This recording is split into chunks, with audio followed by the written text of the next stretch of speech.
Alafia families, power is ultimate. Abaru, Oboye, Oboshishe. Just taking a walk here through the woods today. I wanted to stop. I wanted to think about some things, Chef. I want to speak about some things. When we deal with Ifa, it's a lot of misconceptions. You know, Ifa is not like the Abrahamic religions. It's not like the mainstream practices. These mainstream practices, these Abraham religions, is based on morality, okay? It's based on um, heaven and hell. It's based on trying to be a good person. Um, and once again, extremely, they're focusing on trying to get to heaven. In Ifa, we're not worried about getting to heaven. We understand that our cultures and our traditions is heavily geared around blood. It's heavily geared around sacrifice. It's heavily geared around ancestral lineage and the DNA. Okay? So why is this important? Because we have what we call ewe bele, okay? Building good character. Why is building good character so important?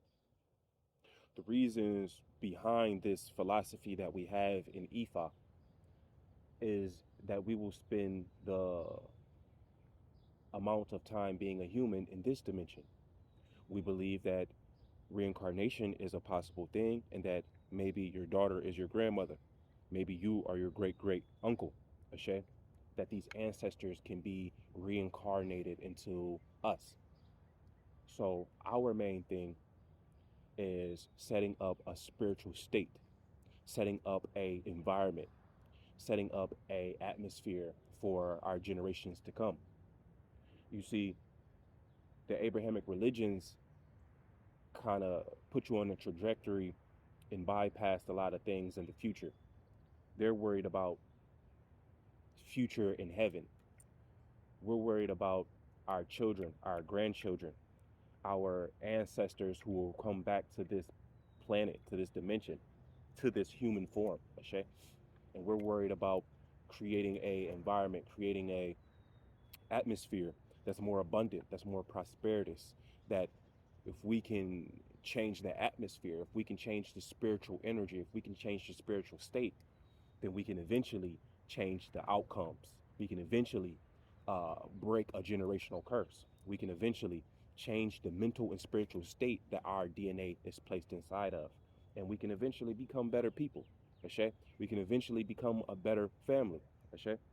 In the Egyptian, even in the Egyptian cultures, they speak about or they worry about or they focus on being good. When you transition, the Comedics believe that they weigh your heart in a feather. The heart must be lighter than a feather, and this is trying to get you to be a good person while you are here in the human form. And that philosophy, that understanding is good because it's based off morality. But when we build a wepele, when we build good character, this is a spiritual state that we're dealing with here. If I can build this ewepele up enough and figure out how to teach and um, birth it into my children, and they can birth it into their children, eventually we change the outcome of our whole bloodline. We change the whole outcome of our entire family. Okay? And once again, this is worried about the state of the ancestors. This is worried about the state of the spirit and not just so selfishly speaking about our morality, focus on us getting to so-called heaven.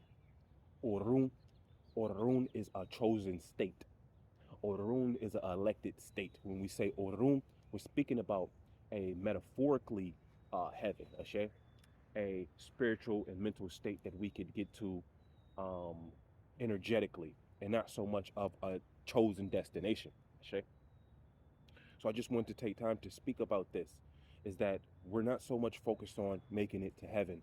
We're focusing on um, creating this dimension. Okay? We're not going to focus on the life in heaven because that is a whole rebirthing process that we have yet to get to. Our whole job is making sure this atmosphere, making sure this experience, making sure this journey is one of the best experiences that we run into. That is your job as a human. If you leave this state, if you leave your environment in a worse state than you found it, are you truly living in morality? Are you truly being a good person? And all of this is, connected. All of this is wrapped in together, Ashe. But we have to remember these things. That is not only about us and our human experience, but our human experience will birth other humans. But all of this comes from a spiritual state, Ashe. These spiritual states it's your responsibility to nurture these spiritual states, to be able to learn how to pass these spiritual states onward. If you find heaven for yourself but not able to create it or develop it for someone else, how truly beneficial is this heaven? And we have to stop thinking from a selfish standpoint. And once we stop thinking from a selfish standpoint, an individual standpoint, and we start thinking more on a cultural standpoint, a family oriented, a community based foundation, then we will become more beneficial to everyone around us. Okay? If we're not focusing on our ewe pele, we're not focusing on our good character, we don't have the opportunity to become the example for people who need us to be a saint, who need us to be an angel. And this is how guardian angels is created in the human world. Okay? All by example. So, I just want to take time to speak about the thin lines between the Abrahamic religions. Okay? Ifa and Ifa, we're not worried about making it to heaven. We're not working to make it to heaven. We're working to build Ewepele. We're working to build a environment, an atmosphere spiritually that we're able to find an expertise in, that we're able to master, that we're able to gain a new level and plant it as a seed for those to come um, after us. And we have to think that if our whole legacy, before you and after you, is nothing but a group of selected spirits, your grandmother, your grandfather, your uncle, your auntie. Think about the people that's in your family, which is a minimum number compared to the people that's in the world. If this number of people, of spirits, is just recycling, hence, I'm my great great uncle, my daughter is my grandmother. Okay? If these spirits are just recycling through these bodies, my job is to make sure when the next generation of ancestors get here that I have an environment set up, I have examples set up, I have knowledge equipped and preserved, and that they can apply this knowledge, they can apply this power, and live on a higher frequency for longer periods of time as a human in this dimension. Okay, if we can start empowering if we can start empowering our children at younger ages, then we can eventually create these walking ancestors when they get to 80 years old, 90 years old, and it's based off the environment and the atmosphere that we created by building our Ewepele and being the divine example. So this comes along. Once again, it's about the blood, it's about the DNA, Ashe. We're not worried about getting to heaven. So I just wanted to take time in the middle of my walk, in the middle of my break, to let people know these things, is that when we deal with Ifa, heaven is not our goal. Heaven is not our um, ultimate season. Ashe.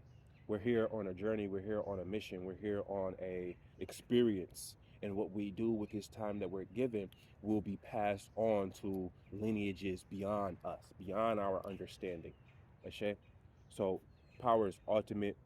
Badero, um, Abaru, Aboye, Abosheshe. Faith that all is well, families.